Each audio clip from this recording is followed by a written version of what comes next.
Hey guys, welcome to podcast. So today we are going to learn about smart animate. So how to use smart animate while doing prototyping.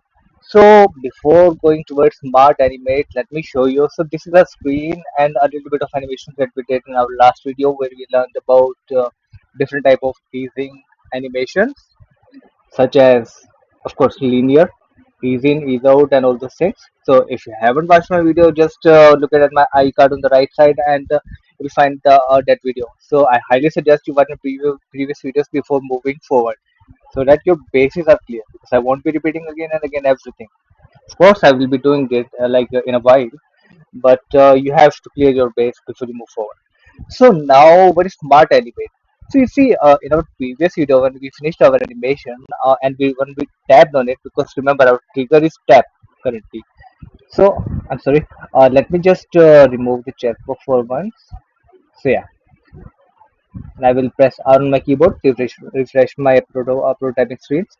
So when we tap on our screen, the whole screen comes up. The screen changes, but the whole screen comes up and the rest one gets hidden, but we don't want that. What we want is that when we tap on the screen or on the subject, let me say on the screen because the animation is currently connected to the whole frame, which means the whole screen. So when we tap on the screen, we want this rectangle color to change into its darker shade of gray and to rotate it around minus 30-degree angle, which is minus 30-degree angle.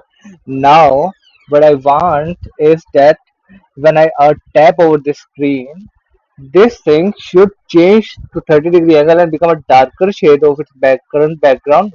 But now that's the point. But without changing the whole screen, we only want to change this particular object.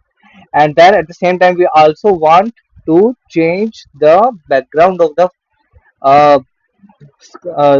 the screen to a darker shade of gray, but without changing the whole screen. Remember, in the back end, the screen is definitely changing, but the users will not know that the whole screen is changing. That's the whole purpose. So when I tap over it, you see the whole screen is changing, but we don't want that. So for that, what we do is to go to the prototyping panel, of course, and then click on the arrow, and then just check this option of smart animate matching layers. Now, when I check this and refresh it by pressing R on my keyboard and then tap on the screen, you see the whole screen doesn't change, but the object changed its background color.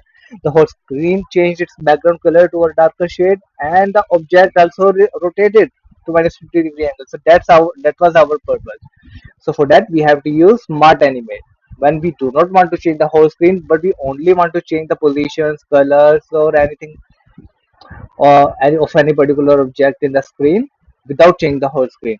Now there are two very important points that you have to remember before we check that smart animate works and that smart animation starts working, which is uh, both of these objects that you are changing and it is being changed to both should have the same name. You see, currently both these rectangle objects have the same name of rectangle one. If any of the name is changed, then smart animation will not work. So that's a prerequisite for that, for smart animate to work. And the second thing, their position on the layers should be exactly the same as in the another screen. So that is also very important. The position should also be the same. If it's above that lorem ipsum and it's like the first thing in the prototype 1 frame, in the second prototype 2 frame, it should be the first thing and it should be above this lorem ipsum text. So that's how Smart Animate works. I hope you guys learned something useful. So if you did, then comment. Otherwise, like, share, and subscribe to that. So do. Thank you, guys.